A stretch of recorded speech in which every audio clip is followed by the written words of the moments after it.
Welcome to VAR India News Hour. Crypto tech industry to create 8 lakh jobs by 2030.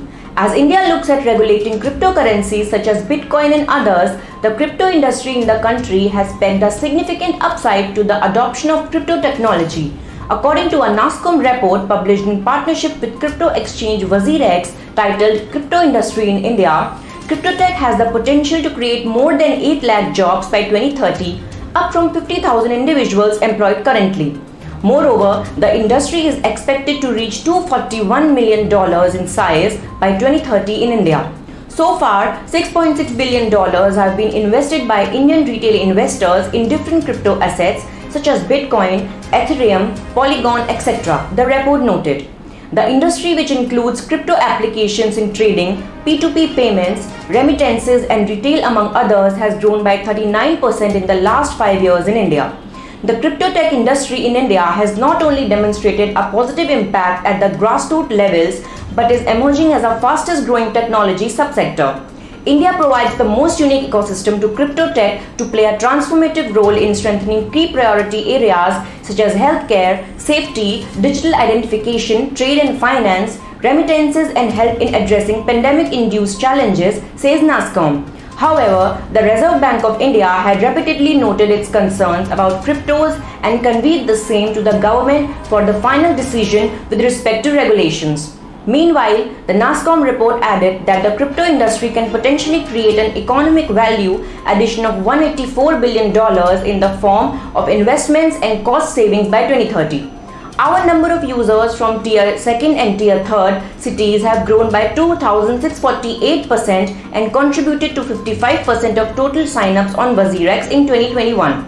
Crypto has immense potential to contribute to our $5 trillion economy vision as per WazirX. Let's look into today's headlines in VAR India. PM Modi to launch Ayushman Bharat Digital Mission. Prime Minister Narendra Modi will launch the Ayushman Bharat Digital Mission today via video conferencing. As per the PMO, the launching of the program will be at 11 a.m. on Monday and PM Modi will also hold an address on the occasion. The Prime Minister had announced the pilot project of Ayushman Bharat Digital Mission last year from the ramparts of Red Fort on August 15. Currently, the program is being implemented in the pilot phase in 6 union territories. IIT Delhi sets up Center of Excellence for Quantum Studies. Indian Institute of Technology Delhi has established a Center of Excellence on Quantum Technologies to bring research activities occurring in various domains of quantum technologies at IIT Delhi under a single umbrella. The Indian government has sanctioned Rs 8,000 crores for research in the area of quantum technology.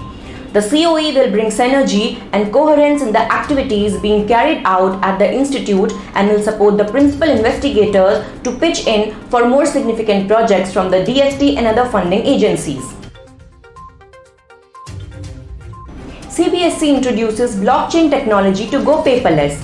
In a bid to go completely paperless and keep board results secure and tamper-proof, the Central Board of Secondary Education has introduced blockchain technology. CBSE Director of Information and Technology Antriksh Johari said, blockchain implementation has been done by CBSE. Earlier, we introduced artificial intelligence and machine learning for affiliation systems. Here, the data is linked and stored with cryptographic security so that it is immutable and traceable.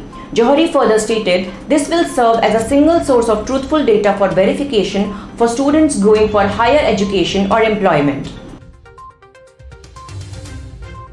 Government has no interest in acquiring any telecom company, says Vodafone Idea CEO.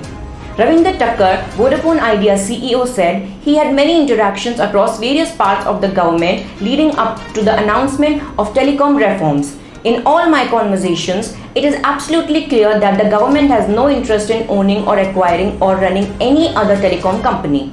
At the same time, the government has given an option to telcos to pay back interest on dues through equity and also conveyed that it has no interest in acquiring any telecom company, a top official of debt-ridden Vodafone Idea has said. 700,000 Tata employees start testing Tata's new Super App. A Super App is a digital platform that allows a user to access several services from one single app. The company states to have completed developing its super app called the Tata Digital Super App and announced to get it evaluated by its over 700,000 employees to ensure its efficiency prior to the super app's official launch. As per the source, a closed user base has already started beta testing the app, and the same would be made accessible to all of the Tata Group's employees in a phased manner over the next few months. All of Tata Group's different companies will be listed on the super app, and the company's wide customer base will be able to access all of them at a single platform. That's it for now. Please like, share, comment and subscribe to VAR India News Magazine. Stay tuned. Thank you.